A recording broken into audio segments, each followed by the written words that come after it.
सैनिक एकता जिंदाबाद, सैनिक एकता जिंदाबाद, सबका सैनिक संघर्ष कमेटी जिंदाबाद, सबका सैनिक संघर्ष कमेटी जिंदाबाद, सबका सैनिक संघर्ष कमेटी जिंदाबाद। भारत। मेरी तरफ से सभी को राम राम, सत श्री अकाल, अस्सलाम वालेकुम। मैं जनक फौजी जंतर मंतर से, और आज धरने के 328 दिन पूरे हो चुके हैं और जैसे रूटीन में धरना लगता है वैसे लग चुका है। और आज लोहड़ी है। मेरी तरफ से सभी को लोहड़ी की बहुत बहुत मुबारक और सभी को मेरी तरफ से। और आज है हमारे साथ हवलदार विजय जी। विजय सर, राम राम। राम राम पूर्व सैनिकों को।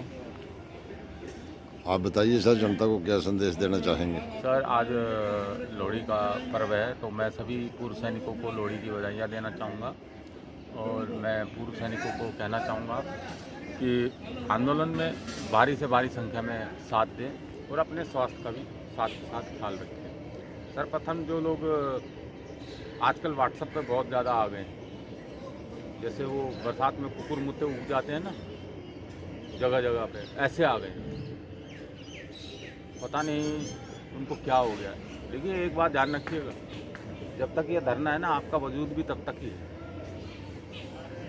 उसके बाद जब ये धरना नहीं रहेगा तो आप भी नहीं रहेंगे। एक बात तो क्लियर है, क्योंकि जहाँ भी कोई कहीं भी नाम लेगा तो यही एक बात बोलेगा कि हम 20 फरवरी के धरने से जुड़े हुए हैं। देखिए, जुड़ना एक अलग बात है और तोड़ना एक अलग बात है। कोई मानसिक तौर पे तोड़ने की कोशिश करता है, कोई फिजिकली तोड़ने की कोशिश करता है। तो मेरा उनसे अनुरोध है कि ऐसा ना करें। कोई भी बात बोलने से पहले एक बार परखे तो सही उसमें क्या। साबका सैनिक संघर्ष कमेटी ने जो मेमोरेंडम निकाला है, क्या आपने उसको पढ़ा? बस बकवास शुरू कर दिया आके। साहब, आप बुजुर्ग हैं, वेटरन कहे जाते हैं आप, तो आप में इतनी तो समझ होनी चाहिए। या ये कह दे आपको कि भाई अब तो सठिया गया है, समझ जाएं कि मैं क्या कहना चाह रहा हूँ। मैं बोलूँगा नहीं, लेकिन आप समझ जाएं। कहावत है कुछ, लेकिन मैं बोलूँगा नहीं।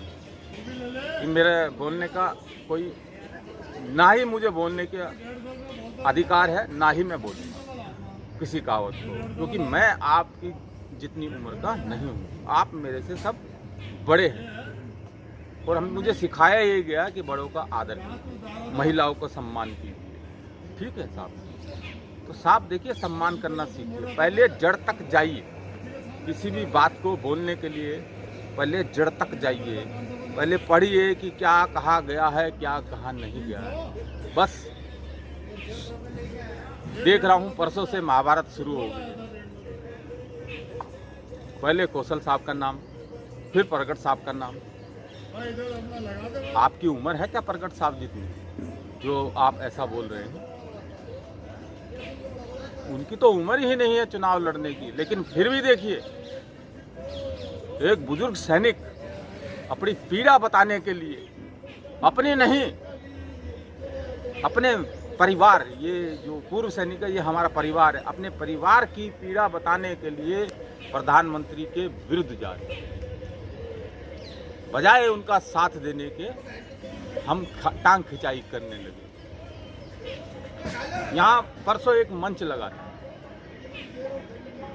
आप सब वैसा ही कर रहे हैं राजनीति। हम राजनीति करना ही नहीं चाहते, तो लेकिन आप कर क्या रहे हैं?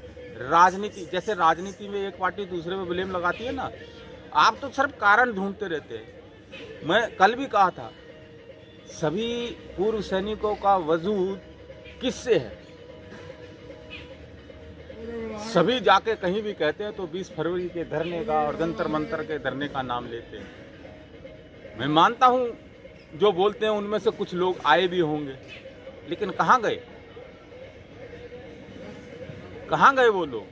क्या यूट्यूब पे फेमस होने के लिए बस? अरे फेमस तो ऐसे भी हो जाता है। मैं आज यहाँ हूँ कि सुबह मॉर्निंग की न्यूज़ देनी है, नहीं तो जनक सर जानते हैं कि मैं हमेशा कैमरा ही पकड़ के रहता हूँ पीछे जब भी कोई टीम आ जाती है। आप मुझे नहीं देखेंगे कभी भी। और बाकियों को मैं देखता हूँ, उनका मकसद ही होता है कैमरे के ऊपर आना। और रिपोर्टर कुछ भी पूछता रहे, लेकिन अपनी ही राम कहानी गाते रहेंगे। ऐसा नहीं है सलमान, आप लोगों को समझदार बनकर समझदारी से काम लेना पड़ेगा। किसी भी बात को बोलने से पहले उनके तथ्यों की जानकारी और आपके हाथ में होनी चाहिए। हम ये आके यूट्यूब पे अलान है, फलान है, ढिकान है कहते, ये तो बहुत ही आसान है, लेकिन तथ्यों पे आधारित चीज़ें कह पाना मुश्किल है। हम क्यों सरकार को बोल रहे हैं? हम सरकार को इसलिए बोल रहे हैं, सरकार बोलती तो है लेकिन करा किसके लिए? मान लीजिए आप भी संघर्ष कर रहे हैं, तो किस लिए कर रहे हैं? सरकार ने आपके भाइयों के लिए गलत किया, इसीलिए तो कर रहे हैं। अगर गलत नहीं किया होता तो ना आप होते ना हम होते, और ये जंतर मंतर का प्रांगण भी नहीं होता। तो समझदारी से काम लीजिए। अपने बुजुर्गों को बोलने से पहले 50 बार सोचिए। एक राजनीतिक मंच की तरह जैसे यहाँ कर रहे थे ना, अभी मैं बोलता ही हूँ कि आपने ये बैनर लगा दिया, हम नहीं आएंगे, 15 आदमी उठ के चले गए, दूसरे 15 उनका सपोर्ट कर रहे हैं। ऐसा सपोर्ट नहीं चाहिए हमको, क्योंकि हम ना यहाँ राजनीति करने आए हैं, ना यहाँ राजनीति का मंच किसी को देंगे, और ना ही हम किसी की तरफ से लड़ेंगे इंडिपेंडेंट। ठीक है, ये हम सभी पार्टियों को बताने के लिए कर रहे हैं कि हमारा वजूद है, हम ये भी कर सकते हैं। और किसने मना किया है किसी भाई को चुनाव लड़ने के लिए? या हमने कोई बहुत बड़ी पार्टी बना ली हो? नहीं। जिस भाई ने भी पार्टी बनाई है, जिस हमारे पूर्व सैनिक जो मेरे से उम्र में ज़्यादा है, अगर उन्होंने भी पार्टी बनाई है, तो क्या हम उनका विरोध कर रहे हैं? नहीं कर रहे। हम तो कह रहे हैं कि कीजिए साहब। किसने मना किया? किसी ने मना थोड़ी किया। लेकिन अपनों की टांग खिंचाई करना ये गलत है। अगर आपने 23 जुलाई को बात मान ली होती तो ये ऐसा ना होता। फिर आपने 17 सितंबर को गलत किया। अगर आप सही होते तो अब तक ये बात पूर्ण हो चुकी होती। और अगर आप ये सोचते हैं कि मेजोरिटी आपके पास है तो मेजोरिटी इधर उधर है। अभी आपने तो भ्रमित सा कर दिया है लोगों को कि हम कहाँ जाएं। तो मैं उन सभी पूर्व सैनिकों से कहना चाहूँगा कि तथ्यों पे आधारित बात करें, बिना तथ्य के बात ना करें। नमस्कार।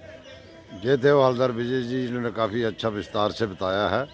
और मेरा भी यही मानना है कि टांग खिंचाई मत करो एक दूसरे की, ऐसा मत करो, क्योंकि कुछ चीज़ें होती हैं जो कि करना पड़ती हैं। क्योंकि जब गवर्नमेंट आपकी बात नहीं सुन रही है, प्रधानमंत्री नहीं सुन रहा है, रक्षा मंत्री नहीं सुन रहा है, तो क्या करेंगे?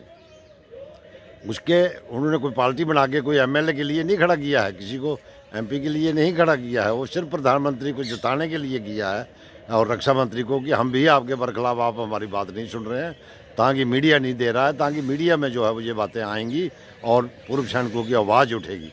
आप लोग ऐसा मत करो। जो पार्टियां हैं, ऐसा अगर नहीं लेना आप लोगों ने बन रैंक, तो सीधा मना कर दीजिए कि हमें नहीं चाहिए बन। क्यों बन रैंक का सहारा लेकर के एक दूसरे को गुमराह कर रहे हो?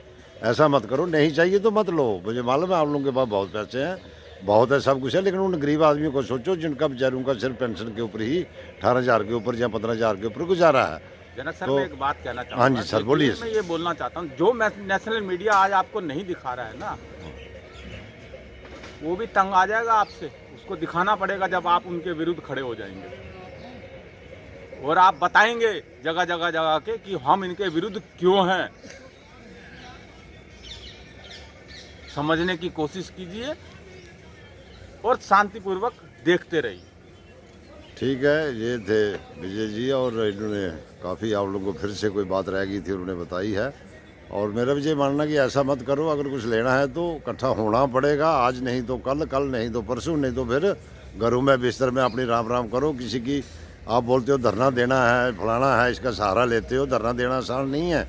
सुबह 5:30 बजे का उठा हूँ इस ठंड में और नहा धो करके अभी यहाँ पर आया हूँ। ठीक है, किसी की ताकत नहीं है, मुझे नहीं लगता किसी की ताकत हो वो आकर के जहाँ इतनी देर बैठ जाए इस सर्दी में, और अच्छे दिन के बाद अपना जोली दुम्बा लेकर के भागना पड़ा। मुझे सब आपका मालूम है, आप लोग कितने ताकतवर हैं और कितने क्या हैं। किसी की मुझे नहीं लगता कि इतनी बड़ी ताकत होगी 11 महीने जहाँ बैठ जाए आकर के। आप लोगों की कभी गाय नहीं वो संभाली जाती है, वो नहीं है, ये नहीं है, कभी वो बीमार है, कभी ये बीमार है, तो ऐसे थोड़ी चलते हैं। इसके लिए टाइम निकालना पड़ता है। अगर कुछ आदमी काम कर रहे हैं तो उनको करने देना चाहिए। इसी के साथ मैं जनक फौजी, जय हिंद, जय भारत।